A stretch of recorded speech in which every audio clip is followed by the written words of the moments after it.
बिस्मिल्लाहिर्रहमानिर्रहीम। अस्सलाम वालेकुम डियर स्टूडेंट्स, हमने चैप्टर 8 स्टार्ट किया हुआ है, डिफॉर्मेशन ऑफ सॉलिड्स, और आज हमारा नॉलेज 2 इसमें डिस्कस होगा।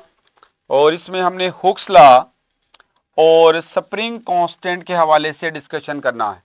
स्प्रिंग कांस्टेंट क्या है ये अभी आपको अंडरस्टैंडिंग हो जाएगी। इसमें जो एसएलओस हम कवर करने वाले हैं, पहला एसएलओ है define the spring constant. Spring constant को हमने डिफाइन करना है and calculate it using the equation. ये एक इक्वेशन है जो अभी हम डिस्कस करेंगे, K is equal to F over X. हम इस इक्वेशन का इस्तेमाल करते हुए K की वैल्यू को कैलकुलेट करने की बात करेंगे। और K यहां पे है क्या? स्प्रिंग कांस्टेंट है, जो कि यहां पे हमें कैलकुलेट करने के बारे में पूछा गया है। और F यहां पे क्या? ये फोर्स है, और X जो है ये हमारे पास एक्सटेंशन है स्प्रिंग के अंदर। एक्सटेंशन का मतलब उसमें जो फैलाव है, क्या है? फैलाव, जो एक्सटेंशन प्रोड्यूस की गई है, इसको आप डिफॉर्मेशन भी कह सकते हो। ये कंप्रेशन भी हो सकती है, जरूरी नहीं कि ये लाजमी क्या हो, एक्सटेंशन हो, ये कंप्रेशन भी हो सकती है। तो पहले एसएलओ में सिंपली हमारा जो फोकस है वो स्प्रिंग कांस्टेंट पे है। और दूसरे एसएलओ में क्या है? इलस्ट्रेट, वजाहत करनी है एप्लीकेशंस ऑफ हुक्स लॉ। हमने हुक्स लॉ की एप्लीकेशंस को देखना है, हाईलाइटिंग इट्स सिग्निफिकेंस, इसकी सिग्निफिकेंस को हाईलाइट करते हुए in engineering and in measurement instruments such as spring scale है, एक तो स्प्रिंग बैलेंस के अंदर, फिर गैल्वानोमीटर में भी हम डिस्कशन करेंगे, वो एसएलओ के अंदर लिखा हुआ है। और प्लस यहाँ पे जो व्हील बैलेंस है मैकेनिकल क्लॉक के अंदर जो इस्तेमाल किया जाता है, वो भी हमारे हुक्स लॉ की एप्लीकेशन है, वो भी यहाँ पे डिस्कस होगी। तो 3 एप्लीकेशन हमने जो एसएलओ के अंदर मेंशन है वो हम डिस्कस करने वाले हैं। तो आइए स्टार्ट करते हैं। सबसे पहला जो पॉइंट है बेटा, आप लोगों ने पढ़ा कि जब आप किसी ऑब्जेक्ट के ऊपर फोर्स लगाते हो तो फोर्स क्या कर सकती है? फोर्स उस ऑब्जेक्ट के साइज को या उसकी शेप को चेंज कर सकती है। यही पढ़ा हुआ ना हमने कि साइज को चेंज कर सकती है, शेप को चेंज कर सकती है। अच्छा, अब जब साइज या शेप चेंज होती है तो आप कहते हो कि हमारा जो मटेरियल है वो डीफॉर्म हो गया, उसमें डिफॉर्मेशन प्रोड्यूस हो गई। अब डिफॉर्मेशन भी 2 तरह की होती है, उसको मैंने यहां पे लिख भी दिया है। एक को हम कहते हैं आरजी, आरजी या टेम्पररी डिफॉर्मेशन, और उसका जो दूसरा नाम है वो है इलास्टिक डिफॉर्मेशन। और सेकंड वन जो है वो है in elastic deformation, permanent deformation, या उसका तीसरा नाम प्लास्टिक डिफॉर्मेशन है। तो ये मैंने डिफॉर्मेशन की 2 टाइप्स आपको बताई। पहली टाइप में मैंने क्या बोला है? यहां पे टेम्पररी डिफॉर्मेशन, क्या है? टेम्पररी डिफॉर्मेशन, उसे आप इलास्टिक डिफॉर्मेशन भी कहते हो। और जो दूसरी हमारी डिफॉर्मेशन है वो क्या है? परमानेंट डिफॉर्मेशन या फिर इनइलास्टिक डिफॉर्मेशन, या तीसरा नाम उसका है प्लास्टिक डिफॉर्मेशन। प्लास्टिक डिफॉर्मेशन का मतलब परमानेंटली मटेरियल डिफॉर्म हो जाएगा कि आप फोर्स को हटा भी दो तो मटेरियल जो है वो अपनी असल हालत में नहीं आएगा। खैर, इनकी डेफिनेशन यहां पे देख लेते हैं। सबसे पहले बात करने वाले हैं इलास्टिक डिफॉर्मेशन। इलास्टिक डिफॉर्मेशन का मतलब टेम्पररी डिफॉर्मेशन, ठीक है। तो इसमें लिखा क्या है कि अगर आप किसी ऑब्जेक्ट के ऊपर फोर्स लगाते हो, किसी इलास्टिक ऑब्जेक्ट के ऊपर फोर्स लगाते हो, they undergo a temporary change आती है, आरजी तौर पर तब्दीली आती है, शेप में आती है या साइज में आती है, चेंज इन शेप और साइज, और and return to their original shape once the force is removed. क्या मतलब है कि आपने फोर्स लगाई, फोर्स की वजह से उस मटेरियल, उस इलास्टिक ऑब्जेक्ट का साइज चेंज होगा या उसकी शेप चेंज होगी। और अब अगर उस फोर्स को आप रिमूव करते हो, उस फोर्स को अगर आप रिमूव करते हो, अगर तो ऑब्जेक्ट वापस अपनी ओरिजिनल हालत में आ जाए, ओरिजिनल साइज पे आ जाए, ओरिजिनल शेप में आ जाए, तो इस तरह की जो डिफॉर्मेशन है उसे आप क्या नाम दोगे? Elastic elastic deformation. डिफॉर्मेशन। ठीक हो गया? टेम्पररी डिफॉर्मेशन उसे कहा जाएगा। जैसे कि आपके पास स्प्रिंग है, स्प्रिंग को आप क्या करते हो कि आप फोर्स लगा के देखोगे तो उसमें स्ट्रेचिंग आ जाएगी। आप कंप्रेस भी कर सकते हो फोर्स लगा के, लेकिन जैसे ही आप फोर्स को रिमूव करते हो तो होगा क्या? स्प्रिंग वापस अपनी असल शेप में आ जाएगा। इसका मतलब ये जो डिफॉर्मेशन प्रोड्यूस हुई है ये क्या है? इलास्टिक डिफॉर्मेशन है। इसी तरह से आपके पास बेस बॉल है, एक बॉल के ऊपर बैठ जाओ तो आपका जो वेट है वो एक्ट करेगा एज ए अप्लाइड फोर्स, और उस अप्लाइड फोर्स की वजह से जो बेस बॉल है वो क्या हो जाएगा? वो डिफॉर्म हो जाएगा। अब वो डिफॉर्म तो हो गया, जैसे आप उठोगे तो आपने अप्लाइड फोर्स को क्या किया? रिमूव कर दिया, तो होगा क्या? वो बेस बॉल वापस अपनी असल हालत में आ जाएगा। तो इस तरह की जो डिफॉर्मेशन है उसे आप इलास्टिक डिफॉर्मेशन का नाम देते हो। या बोस जो कमान होती है जिसमें तीर को रख के हम फेंकते हैं, तो वहां भी आप शुरू में जब वो जो उसमें एक रबर लगी होती है बो में, जब उसको स्ट्रेच करते हैं तो वहां पे आप उसको डिफॉर्म कर रहे हैं, तो ये डिफॉर्मेशन आ गई। और जैसे आप तीर को रिलीज करोगे तो आपने फोर्स को खत्म कर दिया, तो वो जो बो है वो कमान जो है वापस अपनी असल हालत में आ जाएगी। खैर ये हमने इलास्टिक डिफॉर्मेशन के हवाले से डिस्कशन की। अच्छा, इसी में एक टर्म है इलास्टिसिटी, इसी में हम एक इलास्टिसिटी का वर्ड भी आ रहा है, इसको भी अंडरस्टैंड कर लेते हैं। ये ऑब्जेक्ट की एबिलिटी होती है अपनी असल हालत में वापस आने की। आपने ऑब्जेक्ट को डिफॉर्म किया और जैसे ही आपने अप्लाइड फोर्स को रिमूव किया, अब अगर ऑब्जेक्ट वापस अपनी असल हालत में आ जाता है तो आप कहोगे ऑब्जेक्ट के अंदर क्या है? इलास्टिसिटी है। जैसे रबर है, आप उस पर फोर्स लगाओ तो रबर हैज अ टेंडेंसी, जैसे रिमूव करोगे फोर्स को तो rubber has a tendency to regain its original shape, original shape को रीगेन करने की उसके अंदर सलाहियत है। ये जो सलाहियत है इसे क्या कहते हैं? इलास्टिसिटी का नाम देते हैं। रबर है, स्प्रिंग है, इनके अंदर इलास्टिसिटी पाई जाती है। अब हम आते हैं यहां पे, दूसरी टाइप है इनइलास्टिक या प्लास्टिक डिफॉर्मेशन। आपने टू लार्ज फोर्स लगा दी, बहुत ज्यादा फोर्स लगा दी, तो बहुत ज्यादा फोर्स लगाने पे आप देखोगे कुछ ऑब्जेक्ट्स में होता क्या है कि जैसी फोर्स रिमूव करते हो तो ऑब्जेक्ट वापस अपनी असल हालत में नहीं आते। इसका मतलब आपने डिफॉर्म किया लेकिन ये ऐसी डिफॉर्मेशन है जो रीगेन नहीं हुई, यानी ऑब्जेक्ट वापस अपनी असल हालत में नहीं आया। इस तरह की डिफॉर्मेशन को आप क्या कहोगे? परमानेंट डिफॉर्मेशन, या फिर प्लास्टिक डिफॉर्मेशन, या फिर इनइलास्टिक डिफॉर्मेशन। तो यही यहां पे डिस्कशन की गई है। Material such as clay, clay वगैरह या हमारे पास जो लेड है, do not regain their original shape after being deformed. आपने डिफॉर्म कर दिया तो ये वापस अपनी असल हालत में नहीं आते, इवन फोर्स को रिमूव भी कर दें। इस तरह की डिफॉर्मेशन को आप इनइलास्टिक या प्लास्टिक डिफॉर्मेशन का नाम देते हो। ठीक हो गया बेटा? अब ये जरा देखें यहां पे, हमारे पास ये जो टेनिस बॉल है, ठीक है, इसको अगर आप देखो तो इसको जब आपने पुश किया तो ये क्या होगा कि आपने फोर्स लगाई, यानी फ्लोर के साथ लगा दो इसको चाहे, तो ये क्या हो जाएगा? डिफॉर्म हो जाएगा। जैसे ही फोर्स को हटाओगे तो क्या होगा? वापस अपनी असल हालत में आ जाएगा। तो ये कौन सी डिफॉर्मेशन हुई?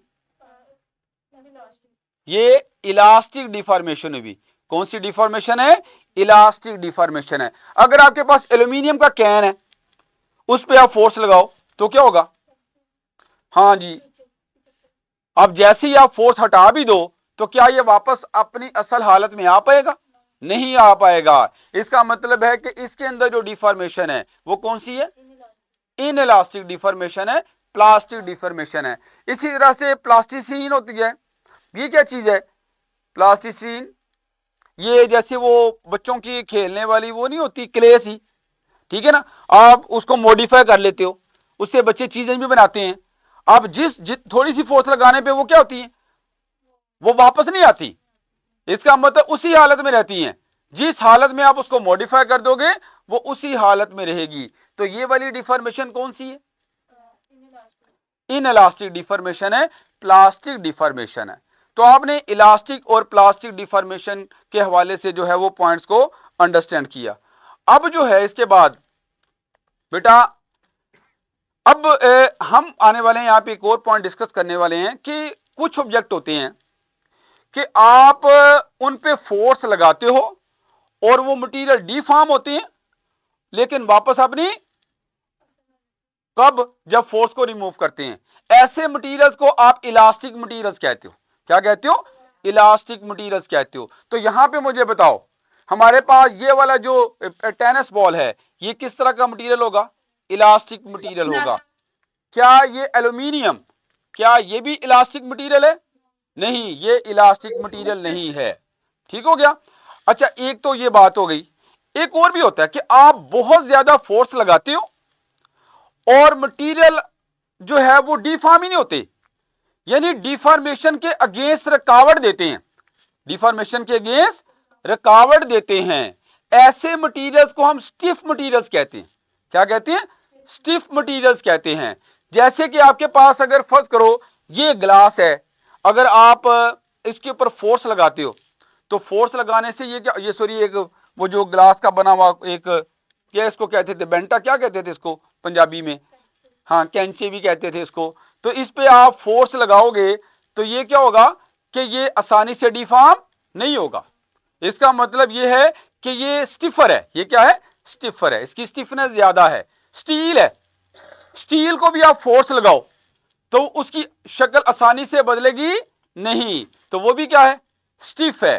तो हमारे सामने दो तरह की और टाइप्स आ गई, इलास्टिक और स्टिफ मटेरियल। ठीक है, जैसे स्टील है ये स्टिफ होता है, रबर है या टेनिस बॉल है ये हमारे क्या है? इलास्टिक हो गए। इसकी डेफिनेशन भी मैंने यहां पे लिखी हुई है।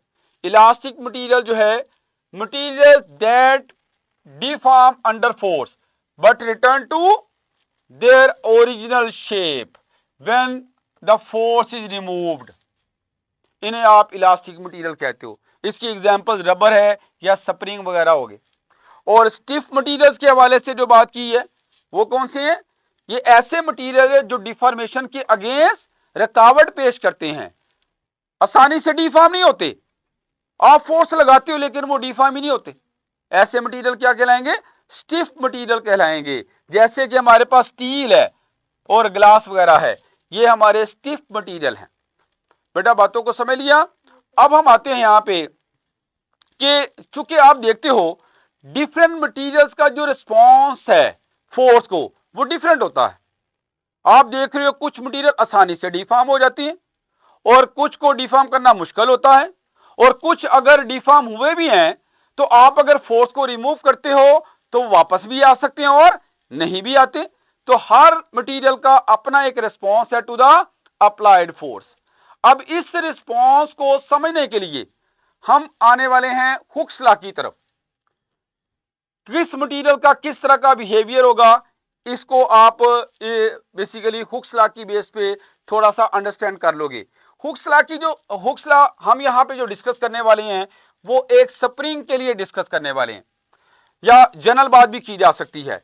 हुक्स लॉ क्या कहता है कि आपके पास किसी भी ऑब्जेक्ट के ऊपर हम फोर्स लगाते हैं उसको स्ट्रेच करने के लिए या उसको कंप्रेस करने के लिए, तो वो जो फोर्स लगाई जाती है वो हमारे पास डिफॉर्मेशन के डायरेक्टली प्रोपोर्शनल है।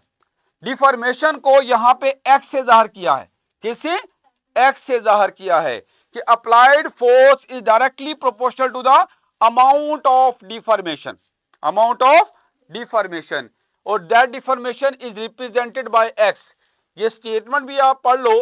This law states that force applied to stretch or compress an elastic object is directly proportional to the amount of deformation. ठीक हो गया बेटा? as long as the object does not exceed its elastic limit.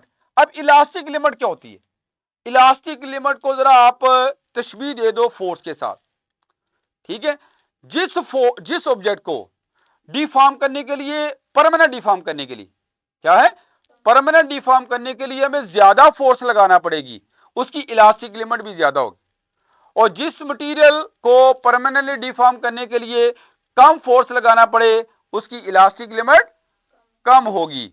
तो यहां पे ये जो आगे एक पॉइंट लिखा है, इसका मतलब ये है कि शुरू से एक्सप्लेन कर दें। बेटा मैंने ये कहा है कि अगर आप किसी ऑब्जेक्ट को डिफॉर्म करना चाह रहे हो, क्या करना चाह रहे हो, डिफॉर्म करना चाह रहे हो, और आप अगर उसको डिफॉर्म कर रहे हो थोड़ी सी फोर्स से वो परमानेंट डिफॉर्म हो गया, डिफॉर्म करना, लेकिन कौन सा, परमानेंट डिफॉर्मेशन देनी है।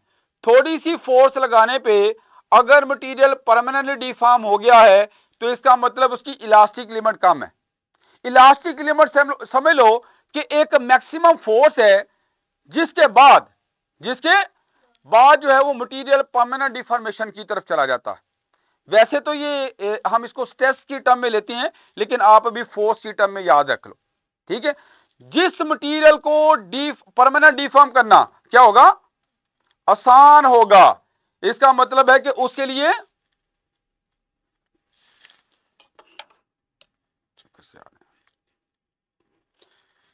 जिस मटेरियल को परमानेंट डिफॉर्म करना क्या होगा, आसान होगा, उसकी इलास्टिक लिमिट कम होगी।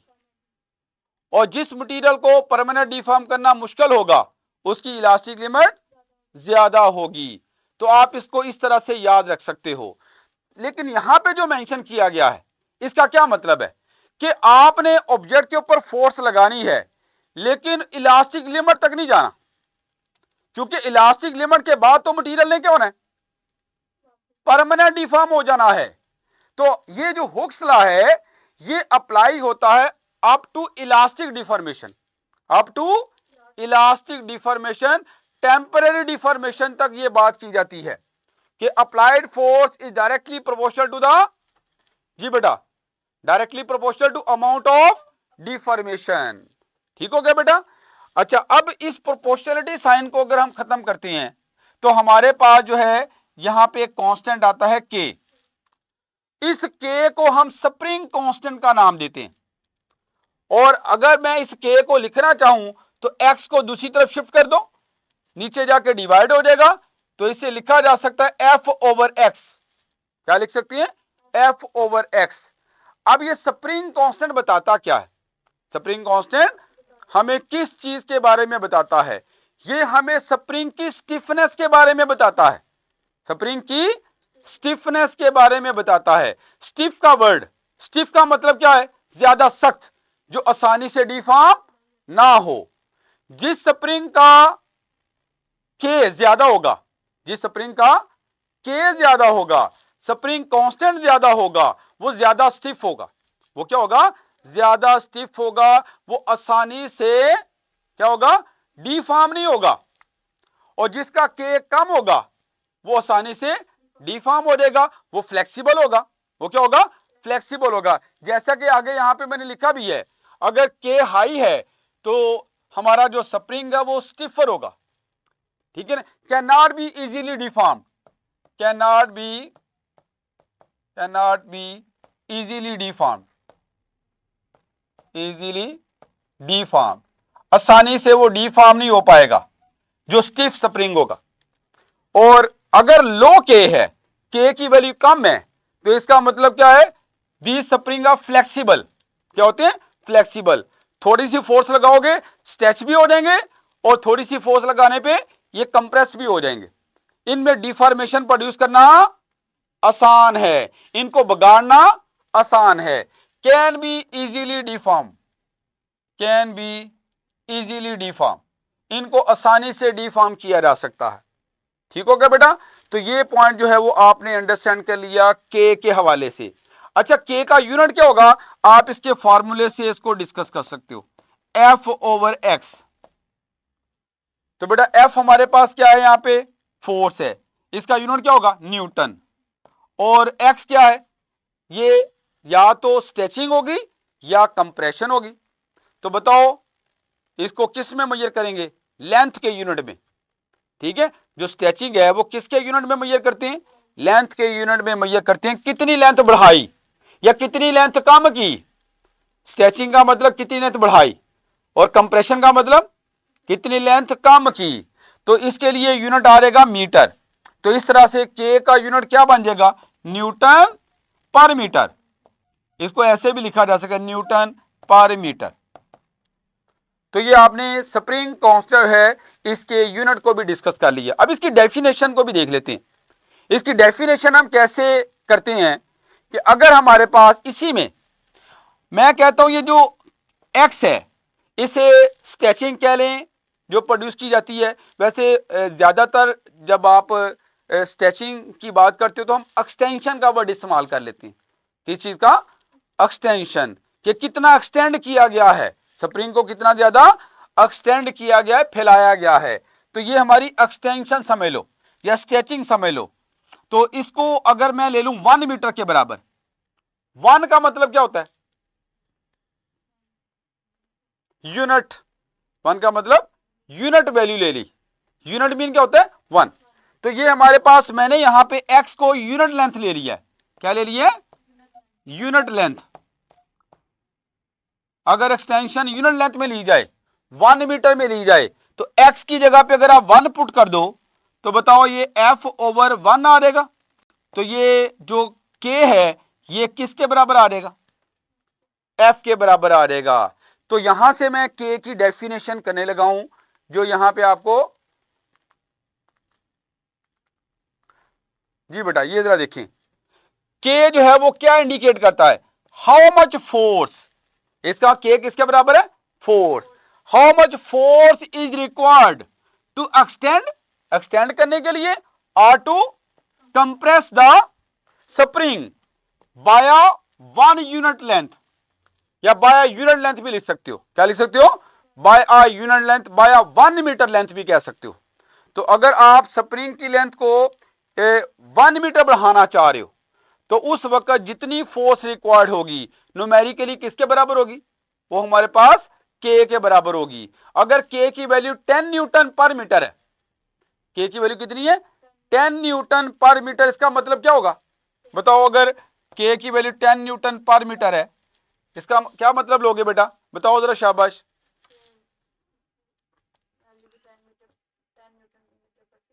10 न्यूटन पर मीटर का मतलब यह है कि 1 मीटर एक्सटेंशन के लिए कितनी फोर्स चाहिए, 10 न्यूटन फोर्स रिक्वायर्ड है। के की वैल्यू 10 आ रही है, तो के की वैल्यू 10 का मतलब है कि 10 न्यूटन फोर्स रिक्वायर्ड है यूनिट लेंथ एक्सटेंशन प्रोड्यूस करने के लिए। Unit length extension, 1 metre extension produce करने के लिए आपको यहां पे 10 न्यूटन फोर्स मतलूब है। तो ये बेटा आपने जो है वो हुक्स लॉ को थोड़ा अंडरस्टैंड किया। अब जरा हम के को यहां पे मजीद न्यूमेरिकली कैलकुलेट करने की बात करते हैं, लेकिन उसके लिए हम एक सिमुलेशन को भी देखते हैं ताकि हुक्स लॉ का थोड़ा आइडिया हो जाए। अच्छा एक बात जरा सुने, वापस जरा स्लाइड पे है। ये जो डायरेक्ट रिलेशन होता है इसको मैंने पहले भी बताया था। बेटा जरा बताओ, F is directly proportional to X का मतलब क्या है, कि अगर फोर्स को मैं डबल करता हूं तो एक्सटेंशन भी डबल हो जाएगी। अगर मैं फोर्स को 3 टाइम्स करूं एक्सटेंशन भी 3 टाइम्स होगी। तभी आप कहोगे यहां पे डायरेक्ट रिलेशन है। ये बात याद रखनी है। अगर फर्ज करो आपने फोर्स को 4 गुना किया और एक्सटेंशन 2 गुना हो गई, तो ये डायरेक्ट रिलेशन नहीं है एग्जैक्ट। हालांकि दोनों पढ़े हैं, लेकिन इसको आप डायरेक्ट रिलेशन किसको कहते हैं, जिस रेशो से एक क्वांटिटी बढ़े उसी रेशो से दूसरी क्वांटिटी इंक्रीज हो, तो तब आप कहते हो यहां पे डायरेक्ट रिलेशन है। अब जरा इसको सिमुलेशन से देखते हैं। ये जरा सिमुलेशन में देखें, एक स्प्रिंग है, ठीक हो गया। अब इस स्प्रिंग में हम इसके ऊपर फोर्स लगाएंगे। हमारे पास फोर्स अप्लाई करने की ऑप्शन है और हम इस फोर्स की वैल्यू को चेंज कर सकते हैं यहां से। इसके अलावा यहां पे एक और ऑप्शन आपको नजर आ रही है कि ये जो स्प्रिंग है इसके स्प्रिंग कांस्टेंट को भी सेट कर सकते हैं। आप मुझे जरा बताओ, अगर मैं ये स्प्रिंग कांस्टेंट किसे कहते हैं, के हमारा क्या है, स्प्रिंग कांस्टेंट है। मैं अगर ये स्प्रिंग कांस्टेंट की वैल्यू कम रखूंगा तो बताओ उस वक्त ये जो स्प्रिंग है वो किस तरह का होगा, फ्लेक्सिबल होगा या हार्ड होगा, स्टिफ होगा, फ्लेक्सिबल होगा। आप जरा चेक करो कि अगर मैं इसको इधर शिफ्ट कर रहा हूं पहले इधर शिफ्ट करते हैं, बढ़ा रहे हैं। बढ़ाने से आप देख रहे हो कि ये जो स्प्रिंग है, ये इसकी जो वायर है मोटी होती जा रही है। तो मोटी होगी तो इसको कंप्रेस या स्ट्रेच करना मुश्किल हो जाएगा ना, ठीक है। इसको एक्सटेंड करना, इसको डिफॉर्म करना क्या हो जाएगा, मुश्किल हो जाएगा, ये स्टिफ होता रहेगा। और अगर मैं के की वैल्यू कम करता जाऊं तो स्प्रिंग क्या हो रहा है, पतला होता जा रहा है। इसका मतलब क्या है कि इसको कंप्रेस या एक्सटेंड करना आसान है। इसमें फ्लेक्सिबिलिटी आ गई, इसमें क्या आ गई, फ्लेक्सिबिलिटी आ गई। तो ये चीज भी आपने देख ली कि स्प्रिंग को अगर आप ज्यादा स्टिफ बनाना चाहते हो तो क्या करो, ज्यादा मोटी वायर से बना लो। और अगर आपने उसको क्या करना है, फ्लेक्सिबल बनाना है तो थिन वायर से बना लो, ठीक है ना, लूज बना लो, इजीली स्ट्रेच हो जाएगा, इजीली कंप्रेस हो जाएगा। तो खैर ये थोड़ा के हवाले से भी आपको डिस्कशन आ गई। आप मुझे बताओ कि यहां पे के की वैल्यू कितनी सेट की है मैंने, 100 न्यूटन पर मीटर। अगर ये ई स्टेप बढ़ाते जाओगे तो 100 ऐड होता रहेगा। अगर मैं यहां पे ले आऊं तो ये 200 हो गई, थोड़ी ये 200 हो गई। ऐसे ही मजीद आगे लेके जाते जाओ और दूसरे स्टेप पे लेके जाओगे तो ये हमारे पास कितनी हो जाएगी, 300 हो जाएगी। तो इस तरह से आप के की वैल्यू को सेट कर सकते हो। खैर पहले तो मैं हुक्स लॉ को अप्लाई करूंगा, हुक्स लॉ को समझाऊंगा। हुक्स लॉ क्या कहता है कि अगर आप फोर्स को डबल करोगे तो एक्सटेंशन भी डबल हो जाएगी। उसके लिए मैं के को फिक्स कर लेता हूं। ये सपोज करो कि मैंने यहां पे के 100 कर लिया, कितना कर लिया, 100 रख लेते हैं, इसको चेंज करेंगे। अब फोर्स को चेंज करेंगे। अब जरा यहां पे हम चाह रहे हैं कि हमें डिस्प्लेसमेंट के लिए, इक्विलिब्रियम पोजीशन के लिए एक लाइन लग गई है। ये ग्रीन लाइन क्या बता रही है कि हमारे पास जो स्प्रिंग है वो अपनी असली हालत में है। क्या है, अगर ये लाइन क्रॉस नहीं हो रही इसका मतलब स्प्रिंग अपनी ओरिजिनल लेंथ में है। स्प्रिंग क्या है, अपनी ओरिजिनल लेंथ में है। अब इसकी डिस्प्लेसमेंट को भी हम देखेंगे, ठीक है। और स्प्रिंग की जो फोर्स है इसकी चलो ना भी लगे, अप्लाइड फोर्स को दिखा लेते हैं और वैल्यूज भी लिख देते हैं। अभी देखो मुझे बताओ कि इस वक्त फोर्स की वैल्यू क्या नजर आ रही है, 0 नजर आ रही है। और ये नीचे एक्सटेंशन की वैल्यू है, ये किसकी वैल्यू है, एक्सटेंशन की वैल्यू है। अब मैं जरा फोर्स को यहां पे क्या करता हूं कि बढ़ाता हूं, इसको मैं 10 कर रहा हूं यहां पे। बताओ मैंने जब फोर्स को 10 कर दिया तो उस वक्त एक्सटेंशन कितनी हो गई, 0.1 मीटर। कितनी है, 0.1 मीटर। ये 0.1 मीटर सेंटीमीटर में कितनी होती है बताओ जरा। अगर आपने मीटर को सेंटीमीटर में चेंज करना हो तो क्या करते हैं, हाँ जी 100 से मल्टीप्लाई करते हैं। तो 0.1 को जरा 100 से मल्टीप्लाई करो, 10 सेंटीमीटर बन जाएगा। क्या बन जाएगा, इसका मतलब इस वक्त जो एक्सटेंशन है वो 10 सेंटीमीटर है। कितनी फोर्स पे, 10 न्यूटन फोर्स पे एक्सटेंशन जो है वो 10 सेंटीमीटर है। अब मैं फोर्स को डबल करता हूं तो 10 का डबल क्या होगा, 10 न्यूटन फोर्स है ना, और एक्सटेंशन भी 10 सेंटीमीटर है। अब अगर मैं फोर्स को 20 न्यूटन करता हूं, फोर्स को 20 न्यूटन करता हूं तो एक्सटेंशन कितनी होनी चाहिए हुक्स लॉ के मुताबिक, 0.2। हाँ 0.2 मीटर या फिर 20 सेंटीमीटर। 0.2 मीटर का मतलब 20। चेक कर लेते हैं, अगर मैं इस फोर्स को 20 न्यूटन पे लेके जाता हूं, देखें जी क्या है, ये 0.2 मीटर बन गई, यानी 20 सेंटीमीटर यहां पे एक्सटेंशन हो गई। फोर्स डबल की, एक्सटेंशन भी डबल हो गई। अब अगर मैं इसको 3 गुना कर लेता हूं पहले वाली फोर्स के लिहाज से, पहली फोर्स 10 न्यूटन है, अब इसका 3 गुना कितना होगा, 10 का 3 गुना 30 न्यूटन हो जाएगा। कितना हो जाएगा, तो एक्सटेंशन भी क्या होनी चाहिए, 30 सेंटीमीटर होनी चाहिए या 0.3 मीटर होनी चाहिए। तो यहां क्योंकि पहले वाली 10 सेंटीमीटर थी, अब मैं इसको यहां पे 30 पे लेके आता हूं। हाँ जी देखो यहां पे एक्सटेंशन कितनी है, 30 सेंटीमीटर है, 0.3 मीटर या 30 सेंटीमीटर। तो ये आपने हुक्स लॉ को जो है वो सीखा यहां पे कि फोर्स को डबल करने से एक्सटेंशन भी डबल हो रही है। फोर्स को 3 गुना किया, एक्सटेंशन भी 3 गुना हो गई। अच्छा ये तो हुक्स लॉ की अंडरस्टैंडिंग हो गई। हुक्स लॉ क्या कहता है, applied force is directly proportional to extension produced, लेकिन provided the elastic limit does not exceed. Elastic limit ना एक्सीड होने का मतलब क्या है, क्या मतलब है इसका? कि वो परमानेंट डिफॉर्म ना हो। परमानेंट डिफॉर्मेशन से पहले पहले की बातें। ठीक हो गया बेटा? अच्छा, यहां से आप अगर के की वैल्यू निकालना चाहो, ये तो के यहां पे हमने खुद सेट किया है ना, अब इस वैल्यू को भूल जाओ। यहां से जरा इसको वेरीफाई करते हैं, फोर्स कितनी है और यहां पे जो हमारे पास एक्सटेंशन कितनी है, 0.3। तो फॉर्मूला क्या था हमारे पास के को निकालने का? के को निकालने का फॉर्मूला एफ ओवर एक्स। तो फोर्स ऊपर लिखो, फोर्स ऊपर लिखो, कितनी बनेगी 30 और डिवाइडेड बाय 0.3, 12/0.3। अब जरा करो जरा कैलकुलेट, मुझे बताओ 30 ओवर 0.3, अगर मैं 0.3 को लिखना चाहूं तो 3 ओवर 10 भी लिख सकता हूं ना? बताओ जरा कितनी वैल्यू आ रही है? 100। देख लो स्प्रिंग कांस्टेंट की वैल्यू कितनी सेट की थी हमने? 100 की थी। ऐसे ही है। चलो मैं अब जरा अगर यहां पे ऐसे करता हूं कि 10 के लिहाज से देख लेते हैं, इसके लिहाज से भी देखें। बताओ बेटा यहां पे फोर्स कितनी है 10 और एक्सटेंशन कितनी है 0.1, तो 10 ओवर 0.1 100 बनेगी। तो यहां पे एक बात याद रखो कि आप फोर्स लगा रहे होते हो, एक्सटेंशन प्रोड्यूस हो रही होती है, उस वक्त के चेंज नहीं हो रहा। के स्प्रिंग पे डिपेंड करता है। एक दफा स्प्रिंग जो आपने सेट कर लिया, उसका के क्या रहेगा? फिक्स। तो के depends upon the nature of the spring. Spring की स्टिफनेस पे डिपेंड करता है। वो आपने एक दफा सिलेक्ट कर लिया, उसको तब्दील अगर नहीं कर रहे तो हर दफा आप एफ और एक्स की वैल्यू से अगर के निकालोगे तो वो उतनी वैल्यू ही आएगी, उसमें तब्दीली नहीं आएगी। तो ये आपने जो है वो सिमुलेशन से किसको अंडरस्टैंड कर लिया? हुक्स लॉ को भी सीख लिया और स्प्रिंग कांस्टेंट की अंडरस्टैंडिंग भी कर ली।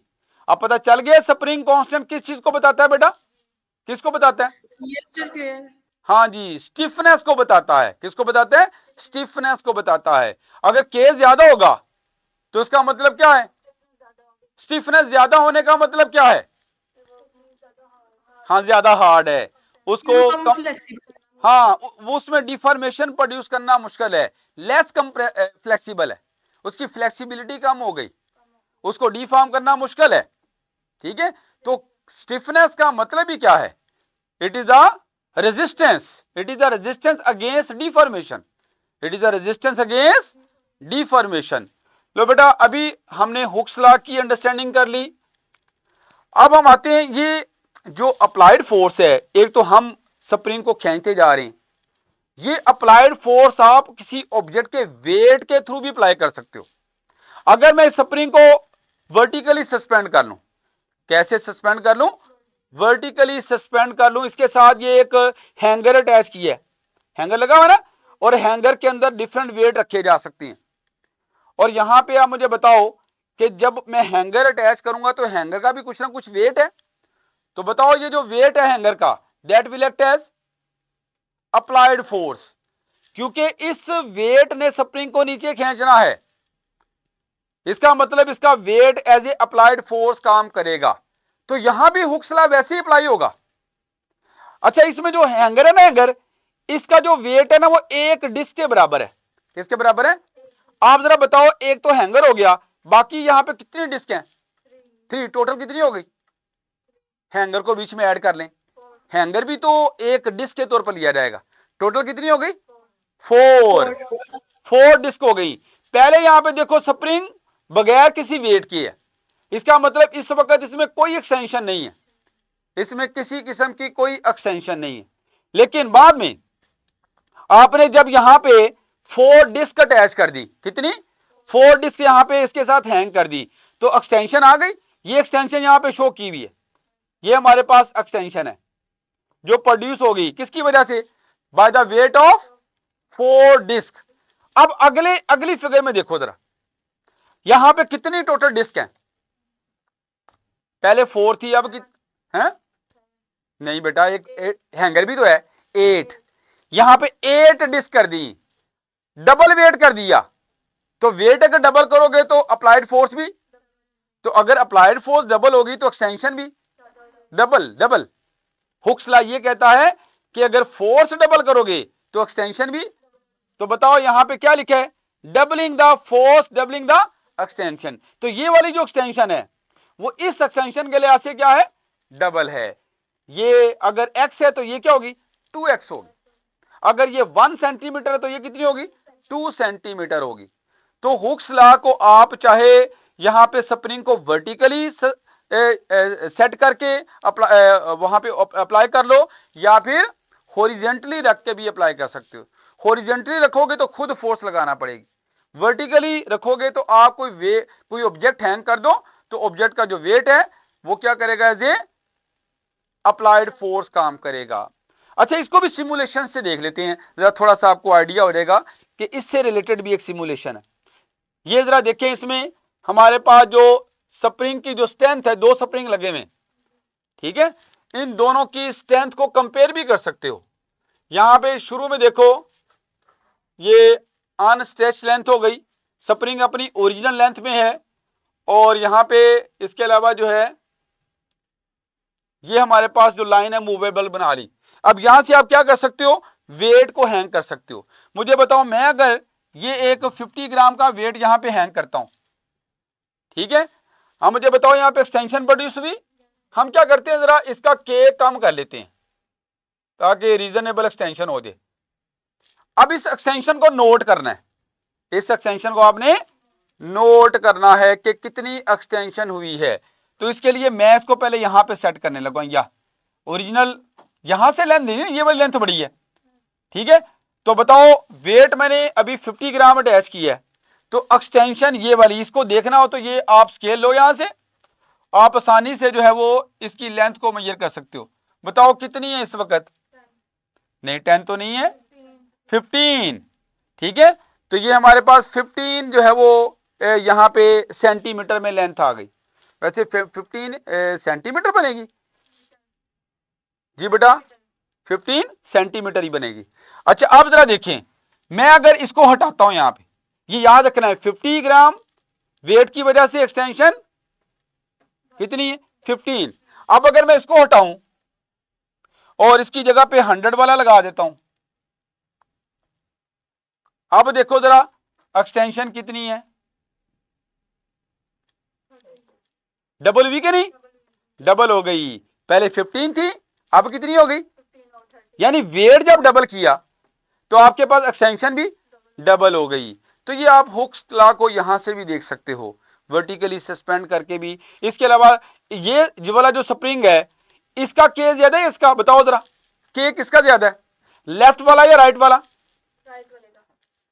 राइट वाले का के ज्यादा है, लेफ्ट वाले का के ज्यादा। हाँ जी, लेफ्ट वाले का के ज्यादा है, ये ज्यादा स्टिफर है, ये क्या है, ज्यादा स्टिफर है। तो बेटा ये जो है वो आपने पॉइंट्स को अंडरस्टैंड किया। अब इससे हम रिलेटेड जरा एक दो न्यूमेरिकल भी देख लेते हैं। ये जरा देखो, calculate the spring constant of a spring which is stretched 2 millimetre by a force of 4 Newton. एक तो जो स्ट्रेचिंग है जिसे x से जाहिर करते हैं वो हमारे पास 2 मिलीमीटर है। इसको अगर मीटर में चेंज करना हो तो क्या करते हैं, 1000 से डिवाइड करते हैं, 1000 से डिवाइड करते हैं, चलो ऐसे ही ले लेते हैं, ये बन गई मीटर। और इसके अलावा जो फोर्स है वो हमारे पास कितनी है, 4 न्यूटन है। तो आप बताओ के की वैल्यू निकाली है, कैलकुलेट के, आपने के कैलकुलेट करना है। तो कैलकुलेट के के लिए formula F over x, F की वैल्यू 4 है और ये हमारे पास 2 ओवर 1000 है, ठीक है। ये 2 को कैंसिल करोगे, इधर क्या बचेगा 2, और ये 1000 ऊपर जाके मल्टीप्लाई हो जाएगा, कितना बनेगा 2000, 2000 न्यूटन पर मीटर। तो इस तरह से आप के की वैल्यू को mathematically numerical point of view से भी कैलकुलेट कर सकते हो। दूसरा सवाल भी देख लो, इसमें क्या है, ए 2 न्यूटन वेट, यानी हमें यहां पे जो वेट है वो 2 न्यूटन दिया है, is applied to a spring, एक स्प्रिंग को अप्लाई किया गया है, which has a spring constant of 250 newton per metre. तो एक तो हमें फोर्स दे दी है, weight will act as a applied force, और वो 2 न्यूटन है, और दूसरा हमें के की वैल्यू दे दी है, के कितनी है, कितना है 50 newton per metre. Calculate the extension, X की वैल्यू निकालनी है। तो बेटा बताओ यहां पे एक्स की वैल्यू किसके बराबर होगी, एफ ओवर के, एफ ओवर के। तो बेटा एफ की वैल्यू पुट करोगे आप यहां पे 2, और ये आपके पास 2 आ गया और नीचे 250 हो गया। बताओ ये कैंसिल करोगे कितना आ जाएगा नीचे, 175। तो इसको जरा आप सॉल्व कर लेना, 1 ओवर 175 कितना आता है, तो वो उसको आप सेंटीमीटर में एक्सप्रेस कर सकते हो, मिलीमीटर में एक्सप्रेस कर सकते हो। तो आपने सिंपली जो है वो एक तरीका सीख लिया कि हमने हुक्स लॉ को कैसे अप्लाई करना है, और स्प्रिंग कांस्टेंट जो है उसकी डिस्कशन भी हो गई। असल मकसद तो स्प्रिंग कांस्टेंट को डिस्कस करना था। तो बेटा स्प्रिंग कांस्टेंट की डेफिनेशन बता सकते हो अब आप लोग? जी, amount of force needed to stretch or compress the spring by unit length। Spring constant की डेफिनेशन क्या है, amount of force needed to stretch or compress the spring by unit length। Unit length का मतलब 1 metre length. Clear हो गया बेटा? तो ये आज का जो है वो आपने लेक्चर डिस्कस कर लिया। इसके बाद आगे जो है वो ये भी देख लेते हैं, ये मल्टीपल चॉइस क्वेश्चन भी देख लें चलें। अच्छा, the spring constant k of a spring is defined as, बताओ डेफिनेशन कौन सी है स्प्रिंग कांस्टेंट की? The amount of force needed to compress और extend the spring by unit. इसका मतलब पहले वाली ऑप्शन ही ठीक है। ठीक हो गया बेटा? अच्छा बेटा, इसके बाद नेक्स्ट क्वेश्चन भी देखो। If a force of 10 newton, force की वैल्यू हमारे पास कितनी है, 10 न्यूटन, काजिज अ स्प्रिंग, एक स्प्रिंग में वजह बनता है, टू एक्सटेंड, एक्सटेंड होने की, कितनी एक्सटेंशन है, 2 सेंटीमीटर, 2 ओवर 100 मीटर में चेंज कर लिया। तो आपने स्प्रिंग कांस्टेंट बताना है। बताओ स्प्रिंग कांस्टेंट कैसे निकालेंगे, एफ ओवर एक्स। तो एफ की वैल्यू कितनी है, 10 है, और एक्स कितना है हमारे पास, 2 ओवर 100, ऐसे लिख लेते हैं। ठीक है, 2 ओवर 100, ये 100 ऊपर जाके मल्टीप्लाई होगा 10 के साथ, कितना हो जाएगा 100, 10 से मल्टीप्लाई हो कितना बनता है 1000। तो ये 1000 हो गया ऊपर 1000 और नीचे 2 आ गया, तो ये कैंसिल करोगे 500 500 न्यूटन पर मीटर। तो करेक्ट ऑप्शन फिर क्या बनेगी, 500 न्यूटन पर मीटर। तो बेटा ये अभी हमारा एसएलओ जो है उसमें आखिरी दूसरा एसएलओ रह गया, एक एसएलओ हमने डिस्कस कर लिया, बाकी इंशाल्लाह हम इसको नेक्स्ट टाइम देखेंगे। Thank you very much.